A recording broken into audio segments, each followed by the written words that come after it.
ঘি আর গুড় নিয়ে এবং সেই অগ্নিদেব অর্পণ করছেন, আসেন প্রভু কৃপা করে এসেছেন। তারপর ঘি দিয়ে আরো পুজো করছেন, আসেন। তারপর কিছুক্ষণ পরই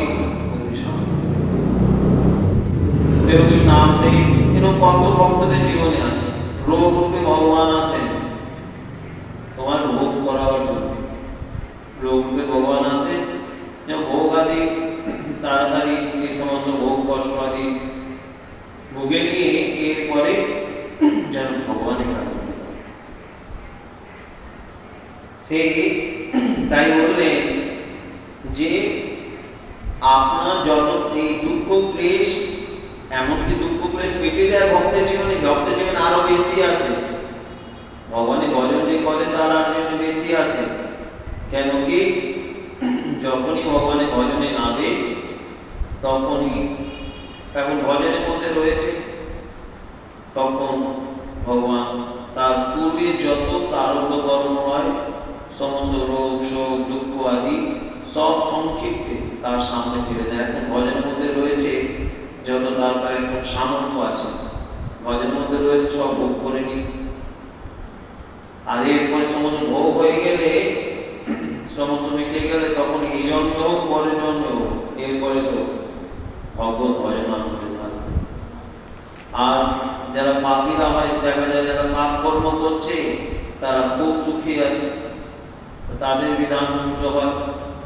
যখন পাপ কর্ম করছে তখন তাদের পূর্বে যত পুণ্য আছে, এবং যে পুণ্য আছে যেগুলো তোমার ভোগ করবে হয়তো অনেক কাল পর্যন্ত, সেগুলো সংক্ষিপ্তে, যেটা হয়তো সারা জীবন ভোগ করবে সেটা একদিন ভোগ করে দিবে, ভোগ করিয়ে তাড়াতাড়ি।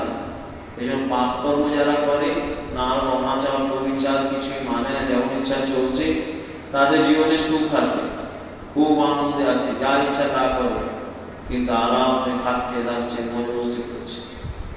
এই পরবর্তীতে যখনই পুণ্যের কোটা শেষ হলো, তখন দেখা যায় এই জীবনই হোক পরের জীবনই হোক, এরপরে তাদের দুর্গতি হতে থাকে। দুই বন্ধু ছোটবেলা থেকে একজন গোবিন্দের ভজনে থাকে, সবসময় নাম জপ কীর্তন সাধু সঙ্গীর মধ্যে রয়েছে। আর আরেক বন্ধু সে অত কিছু মানে, যেমন ইচ্ছা খায়, যেমন ইচ্ছা করে, কোনো মত কে আসলে বলে কি দুজনের বন্ধু। একদিন এই করতে করতে বয়স হয়েছে 30-35 বছর বয়সে, একদিন দুজনাই বেরিয়েছে রাস্তায়, দুজনে একসঙ্গে যাচ্ছে। তেমন এক জায়গায় হরিসভা কীর্তন আছে মন্দিরে, এক মন্দিরে এখন যে ভক্তবন্ধু সে বলছে চল ওখানে কীর্তন আদি শুনে আসি, আজকে হরিসভা কীর্তন আছে। কিন্তু এই যে বলতে পারে না, আজ সুন্দর ওইখানে বারমণিতায় সেখানে সুন্দর নাচ হবে, অনেক মেলা লেগেছে, নাচ হবে সেখানে। এখন এই ভক্ত বন্ধু না আমি কীর্তনে যাবো, সে কীর্তনে চলেছে, এখন মাঝ রাস্তায় যেমনি চলেছে হুজুর খেয়ে দিয়ে এমন একটা কাঁটা বেরিয়েছে, গোসাই কাছে বেরিয়ে দিয়ে কাঁটা বেরিয়েছে, পা পড়েছে, পা পড়ে গিয়ে একবারে পাতা একবার আর পা হয়ে গেছে, এই পার উপর বেরিয়ে গেছে, রক্তের পিছনে ছটফট ছটফট করছে, হা কৃষ্ণ লাগছে। আর তখনই দেখছি সে ছটফট করছে, আর তখনই দেখছি সেই যে বন্ধু গিয়েছিল মেলায়, সে আনন্দে দৌড়ে দৌড়ে খবর দিতে আসে, কিছু বলতে আসে, ছুটে ছুটে আসে, আপনার পোটলা রয়েছে। এখন এসে দেখে হায় হায় কি অবস্থা তোর ভাইয়ের মধ্যে কাঁটা ফুটলো, দেখ আরো কৃষ্ণ কৃষ্ণ কর। এই কৃষ্ণ কৃষ্ণ করার পর দেখ আমি যাচ্ছি কোথায়, হুজুরকে তুই হুজুর খেলি তোর পায়ে দুর্গতি হলো, আমি হুজুর খেলাম এই সোনার মোহরে পোটলা পড়েছে, হুজুরকে পড়ে দেখ কতগুলো সোনার মোহর পোটলা। এখন এইভাবে সারা জন্য এই কষ্ট ওই কষ্ট নানান লেগেই আছে। আর সে দেখে নানান রকম দুষ্কর্ম করছে, তারপর আনন্দে আছে। আজকে তার মনে খুবই, এই ভক্তবন্ধু খুবই মনেতে নির্বেদ যাবে, কি অবস্থা, এই গোবিন্দ ভজন সাই কষ্টের জন্যই এইভাবে জ্বালা যন্ত্রণা, কি দুর্গতি, একবারে আবার কি অবস্থা হতে পারে। ছটফটে কেমন যেন ওখানে কাপড় বেঁধেছে, হাঁটতে হাঁটতে সে তার একটু খুবই মানে পশ্চাৎ করছে, মানে জানাচ্ছে সেই যে মেলায় যাবে সে মেলায় জানি, সেটা ধরে ধরে নিয়ে যাচ্ছে। খুব ভগবানকে মনে মনে, তার সামনে তো বলছে না, মনে মনে খুব গালাগালি করছে। এরপর তখন সামনে ভগবান কাজে জানাচ্ছে, ভগবানই এক মহাত্মাকে সামনে উপর হয়ে গেল। সেই মহাত্মা সামনে কি হলো, এইভাবে পায়েগা কি বলো ভাই, আপনাকে কি, আমার আর বলার কিছু, সারা জীবন করে দিয়েই দুর্গতি। তখন সেই মহাত্মা হাসতেন, আচ্ছা চলো, ধরে নিয়ে তেনার কুটিরে নিয়ে গেলে তিনি কিছু পাতা মাটি জড়িগুলি বেঁধে দিয়ে পায়ে লাগিয়ে ঠান্ডা হয়েছে। এইভাবে দুজনাকে যে কুটিরে বসালেন, বসো, তুমি তো মনে খুবই ক্ষোভ করছো, দেখো দেখো আমি কিছু জ্যোতিষ লিখে যাই, তোমাদের দুজনেই কপাল করে বলতে হবে কি আছে মনে হয়। তো তোমার এই যে পায়ে যে আঘাত করেছে, তো পূর্বে তোমার অনেক গুরুতর পাপ আছে, গুরুতর ভয়ঙ্কর কিছু পাপ আছে, আর পূর্ব জন্মে কিছু এমন কোনো ভজন সাধন করনি, কিন্তু কোনো মন্দির আদি গেছিল, কোনো পাঠ আদি শুনেছিল, কিছু কীর্তন আদি শুনেছিল, তার ফলে এই জন্মে তোমার জন্মের থেকে ঠাকুরের দিকে মতি রয়েছে। আর এই যে তোমার এই বন্ধুটা দেখছো কত সুখে আছে, এই পূর্বজন্মে অনেক দান ধ্যান করেছে, কিছু ভজন সাধনও করেছে, কিন্তু অন্তিমকালে কোনো দুঃসঙ্গী করেছে, তার জন্য আর সৎপথে যেতে পারেনি, অসৎ পথে ঘুরেছে। পরের জন্মেও পূর্বে যে ভজনের প্রভাব আছে তার জন্য তোমার সঙ্গ লাভ হয়েছে, ভক্ত সঙ্গ লাভ হয়েছে, কিন্তু তারপরেও পূর্বের পাপের জোর রয়েছে, এর জন্য হাজার তুমি বোঝালেও কি এই গোবিন্দ ভজন দিকে এগোচ্ছে। আর আজকে তোমার এই ভক্তকে বললে যে তোমার আজকে ভয়ঙ্কর ফাড়া ছিল, আজকে তোমার পা না বলা যাবে, আজকে তোমার প্রাণ যাওয়ার কথা ছিল, কিন্তু সেই প্রাণ যাওয়ার কথা এই পায়ে পৌঁছে যাবে। আর আজকের দিনই এমন এর প্রারব্ধে ভাগ্যের মধ্যে বিধান ছিল যে আজকের দিনই এই দেশের চক্রবর্তী রাজা হতো, সম্রাট হতো, সারা পৃথিবী উপভোগ করত, কিন্তু নানান রকম দুষ্কর্ম করছে, পাপকর্ম করছে। এখন আমরা নানান রকমের পাপকর্ম করছি, এই পাপকর্ম করে দিয়ে কি পূর্বে পূর্ণ সব খরচা করছে, পাপকর্ম যেমন ইচ্ছা চলবে পূর্ণ কোনো খরচা হচ্ছে। আজ এই চক্রবর্তী সম্রাট হতো, কিন্তু এই সামান্য সোনার মোহ পেয়ে গিয়ে এই সমস্ত পূর্ণ খরচা হয়ে গেল। এখন এর পরের থেকে দুর্গতি দেখবে কি অবস্থা। এখন এইখান থেকে তোমার তেমনই ভক্তবন্ধু তার ধীরে ধীরে ধীরে ধীরে পরিস্থিতি সামলালো, একটু ভজন সাধন করছে, আর উন্নতি হতে লাগলো, জাগতিক উন্নতি, পারমাত্মিক উন্নতি। আর এই যে ছিল, এখন এই ধীরে ধীরে দুর্গতি আরম্ভ হলো। তখন সে এই সমস্ত মহাত্মার বাণী শুনেছে, তখন কে ভজন সাধন করবে। এর জন্য যে গোবিন্দ ভজনে নামে, গোবিন্দ ভজন সাধন করে, তার জীবনে নানা রকম দুঃখ কষ্ট থাকে, কিন্তু বেশিরভাগই অধৈর্য হয়ে যায়।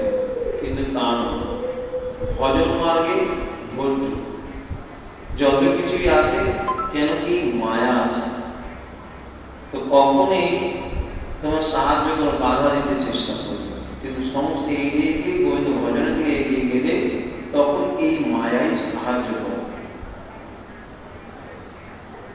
তাই সুধীর ব্রাহ্মণ বললেন, যেনারা প্রকৃত আপনার শরণাগত হয়েছে, তাদের সমস্ত আপনার দর্শন লাভ হয়েছে, তাদের সমস্ত দুঃখ ক্লেশ আদি রোগ শোক ব্যাধি আদি সব মিটে যায়। তাহলে একবার শরীরে রোগ শোক হয় না? রোগ শোক তো হয়।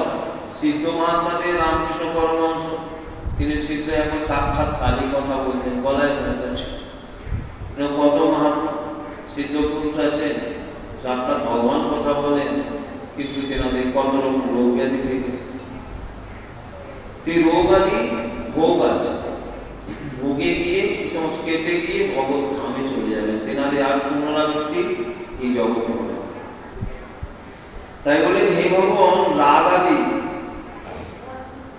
এই সমস্ত রাগ আদি কামিনী কাঞ্চন বিষয় প্রভৃতি অনুরাগ, এই আসক্তি, এই সমস্ত আসক্তি কি?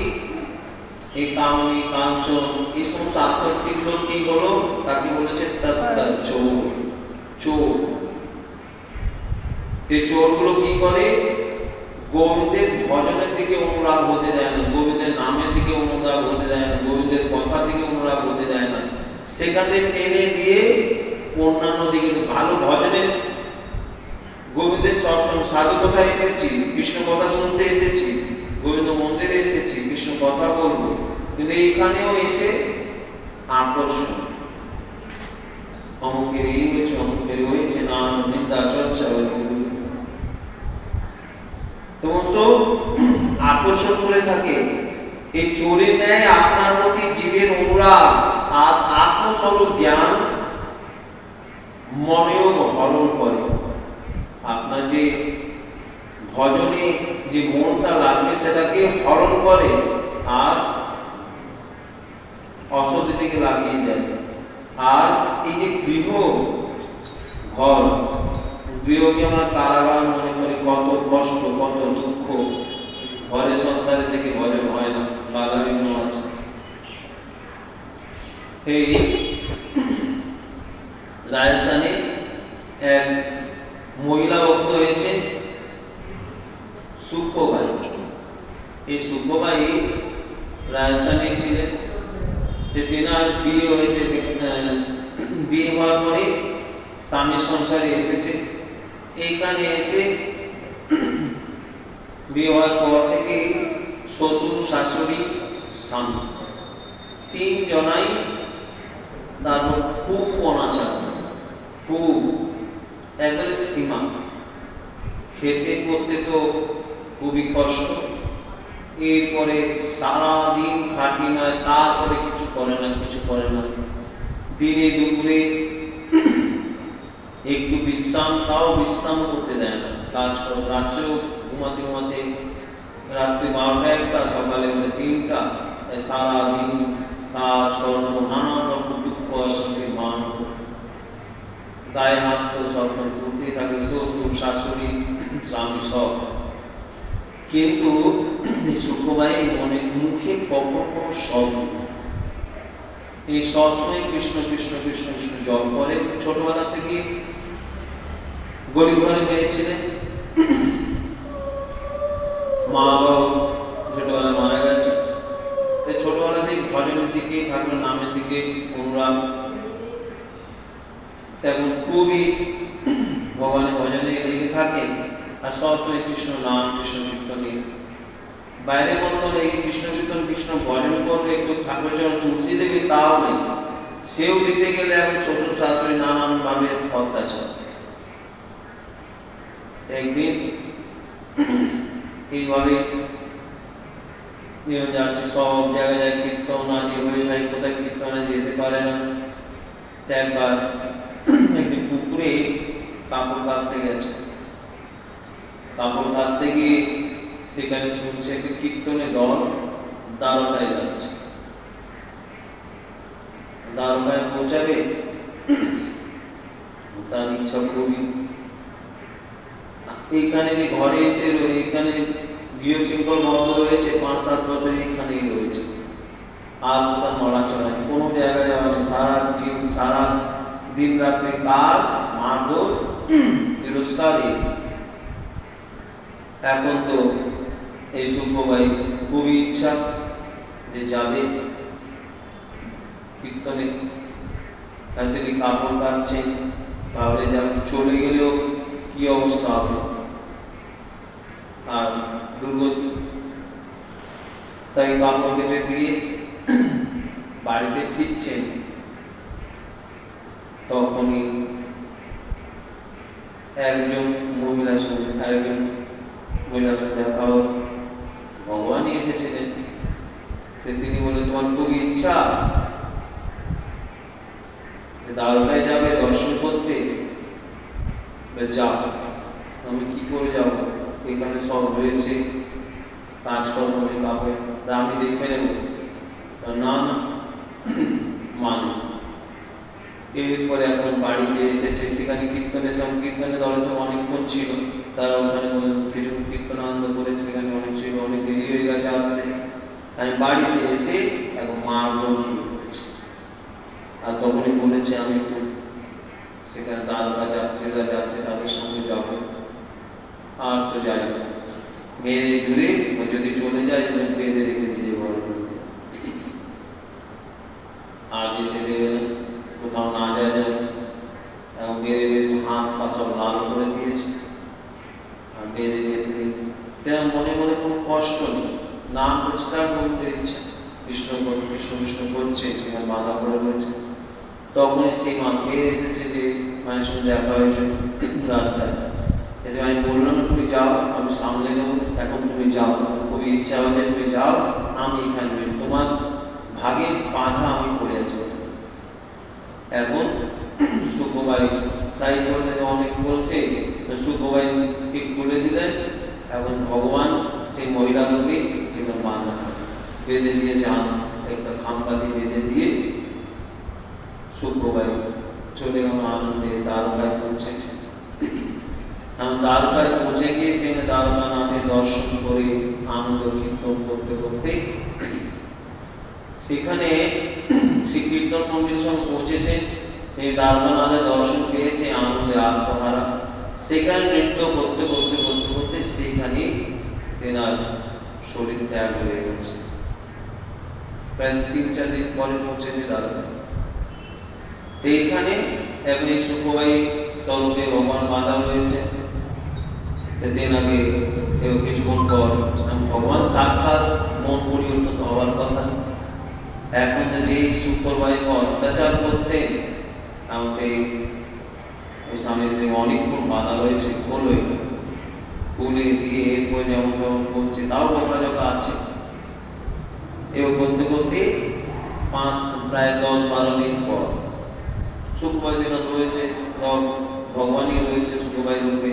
এখানে যেমন তার কাজকর্ম করা, ঘরে মাজা বসা, লেপা পোছা, কাপড় কাচা, এবার সুন্দর রান্না, সব কিছু করছে ভগবান। আর এইদিকে সেই দ্বারকায় কীর্তন মন্দিরে গেছে, তার আগে একবারে ফিরছে। ফিরতে ফিরতে তারা সেখানে সুখভাই দাহ সংস্কার করেছে। দাহ সংস্কার করে দিয়ে এবার তার যে ছাই ছিল সেটা নিয়ে আসা। এতদিন পড়াশোনা কোথায় গেল, তাদের দায়িত্ব এইভাবে এখানটা পৌঁছে করে গেছে। তাকে যখন সেখান থেকে এসে গিয়ে সেই ঘরে গিয়ে সেই সময় সুখভাই বের কাজ করছে, আর সে গিয়ে সে তীর্থযাত্রীরা ডাকছে, শোনো শোনো, সে ছুটে আসলো। কি হলো? তখন বলছে, আপনার বৌমা আমাদের সঙ্গে গেছিল দ্বারকায়, সেখানে কীর্তন করতে করতে সেখানে দেহত্যাগ করেছে।